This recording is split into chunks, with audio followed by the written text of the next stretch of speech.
बोलो तुलसा मैया की जय, एकादशी महात्म की जय। आज हम श्रावण मास की कामिका एकादशी की व्रत कथा सुना रहे हैं, कृपया ध्यान से सुनिए।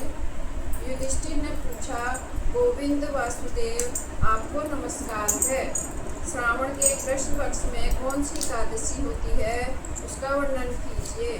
भगवान श्री कृष्ण बोले, राजन सुनो, मैं तुम्हें एक पाप नाशक उपाख्यान सुनाता हूँ, जिसे पूर्व काल में ब्रह्मा जी ने नारद जी के पूछने पर कहा था। नारद जी ने प्रश्न किया, भगवान कमलासन, मैं आपसे यह सुनना चाहता हूँ कि श्रावण के कृष्ण पक्ष में जो एकादशी होती है उसका क्या नाम है, उसके कौन से देवता हैं तथा उससे कौन कौन सा पुण्य होता है, प्रभु यह सब बताइए।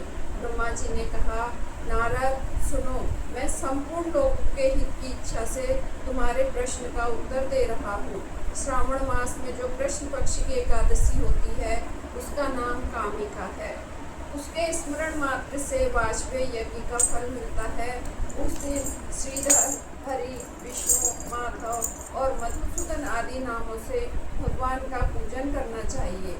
भगवान श्री कृष्ण के पूजन से जो फल मिलता है वह गंगा, काशी, नैमिषारण्य तथा पुष्कर क्षेत्र में भी सुलभ नहीं है। सिंह राशि के बृहस्पति होने पर तथा व्यतिपात और दंड योग में गोदावरी स्नान से जिस फल की प्राप्ति होती है वही फल भगवान श्री कृष्ण के पूजन से भी मिलता है। जो समुद्र और वन सहित समूची पृथ्वी का दान करता है तथा जो कामिका एकादशी का व्रत करता है वो दोनों समान फल के भागी माने गए हैं। जो ब्याई हुई गाय को अन्याय सामग्रियों से दान करता है उस मनुष्य को जिस फल की प्राप्ति होती है वही कामिका का व्रत करने वाले को मिलता है। जो नरश्रेष्ठ श्रावण मास में भगवान श्रीधर का पूजन करता है उसके द्वारा गंधर्वों और नागों सहित संपूर्ण देवताओं की पूजा की जाती है। अतः पाप भीरु मनुष्यों को यथाशक्ति पूरा प्रयत्न करके कामिका के दिन श्री हरि का पूजन करना चाहिए।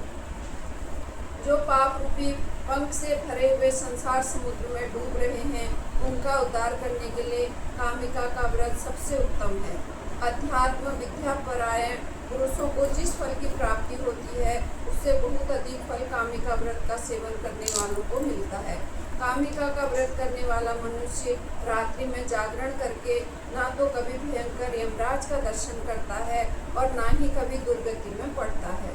लाल मणि, मोती, वैदुर्य और मूंगे आदि से पूजित होकर भी भगवान विष्णु वैसे संतुष्ट नहीं होते जैसे तुलसी दल से पूजित होने पर होते हैं।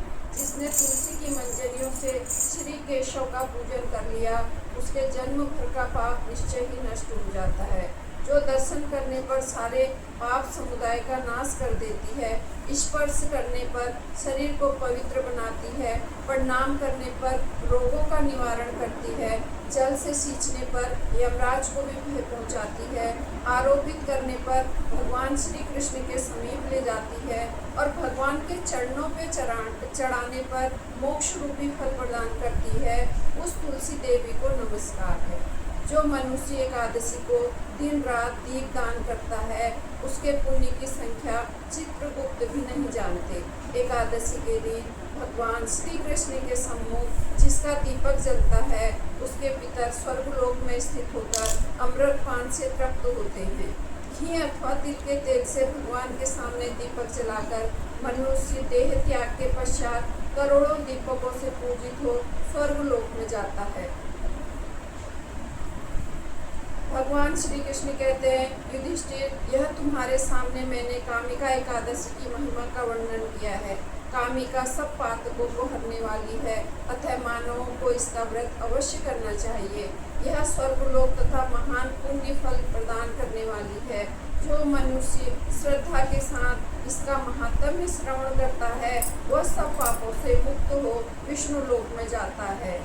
बोलो एकादशी महात्म की जय। श्रीमन्नारायण